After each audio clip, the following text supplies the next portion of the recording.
ईद मुबारक। ईद का दिन था। गट्टू चिंकी के सोसाइटी के सारे बच्चे रियाज के घर ईद मनाने के लिए इकट्ठे हुए थे। रियाज के पूरे घर की सजावट की गई थी और पूरा घर रोशन होकर जगमगा रहा था। गट्टू चिंकी और बाकी बच्चे रियाज के साथ मस्ती कर रहे थे। तभी रियाज के दादाजी बच्चों के पास आए। दादाजी को देखते ही बच्चों ने मस्ती करना बंद कर दिया और सारे बच्चे दादाजी के पास बैठ गए। क्यों रे बच्चों, तुम सब अकेले आ गए? तुम्हारे मम्मी पापा कहाँ हैं? उन्हें साथ नहीं लाए? दादाजी, मम्मी पापा भी आ रहे हैं। हमें खेलना था इसलिए हम थोड़े जल्दी आ गए। अच्छा किया बेटा, थोड़ी देर ठहरो, बाद में हम सब मस्जिद जाएंगे और अल्लाह से सबकी सलामती की दुआ मांगेंगे। दादाजी, ईद क्यों मनाई जाती है? बेटा, ईद एक त्योहार है। ईद मनाने से खुशियाँ मिलती है, इसलिए हम ईद मनाते हैं। खुदा ने हमें ये जो कीमती जिंदगी का तोहफा दिया है ना, उसके लिए हम रस्मों रिवाज से खुदा का शुक्रिया करते हैं। मतलब हम खुद को यानी ईश्वर को थैंक्स कहते हैं, यही ना?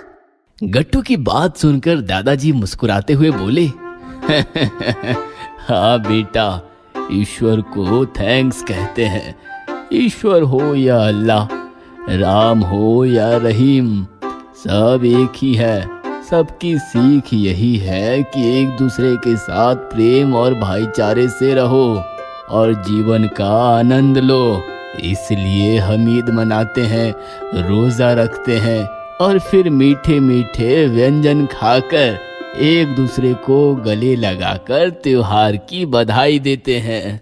हाँ, जैसे हम हैप्पी दिवाली कहते हैं, ठीक वैसे ही हम ईद मुबारक कहते हैं, है ना दादाजी? दादाजी, ये रोजा क्या होता है? रोजा का अर्थ होता है उपवास करना। तन की शुद्धि के साथ साथ मन की भी शुद्धि हो, इसलिए सारे मुसलमान एक महीने का रोजा रखते हैं और फिर ईद का चांद देखने के बाद दूसरे दिन ईद मनाकर खुशियां मनाते हैं। इस प्रकार दादाजी और बच्चों की बातें चल रही थी कि तभी रियाज के पापा आए और बोले, अबू चलिए, नमाज का वक्त हो गया है। हाँ चलो चलो। फिर क्या, दादाजी और रियाज के पापा के साथ साथ गट्टू चिंकी और बाकी बच्चे भी मस्जिद पहुंच गए। मस्जिद आते ही बच्चों ने देखा कि मस्जिद में नए नए कपड़े पहनकर नमाज पढ़ने के लिए काफी सारे लोग आए हुए थे। पूरे मस्जिद में इत्र की महक छूट रही थी, जिससे सारा वातावरण एकदम प्रसन्न और पावन हो गया था।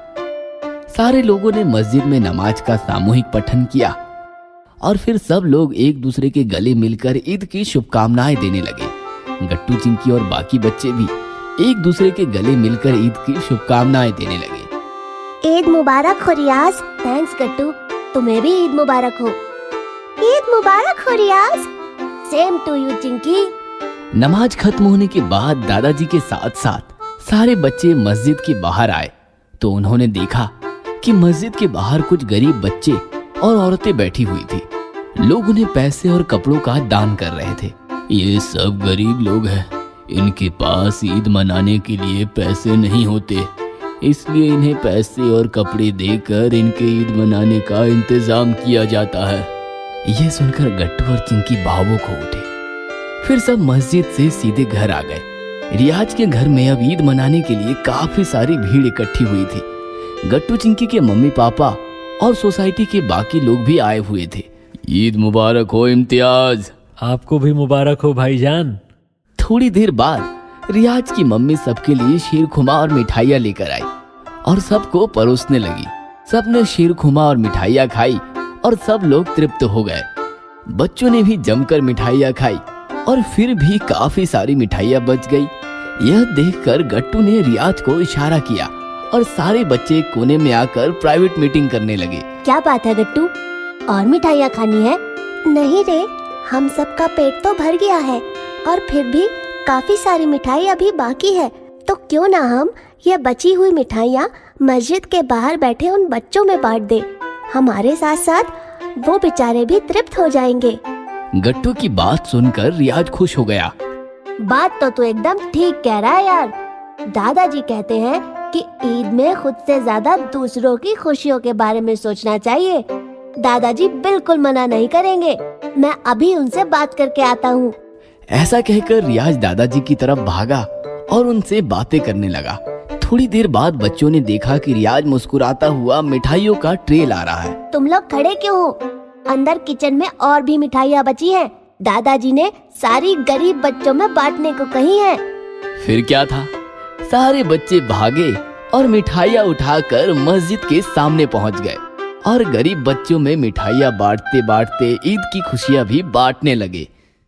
अगर आपको हमारी वीडियोस पसंद आ रहे हैं तो इन्हें लाइक करें, कमेंट करें और सब्सक्राइब करें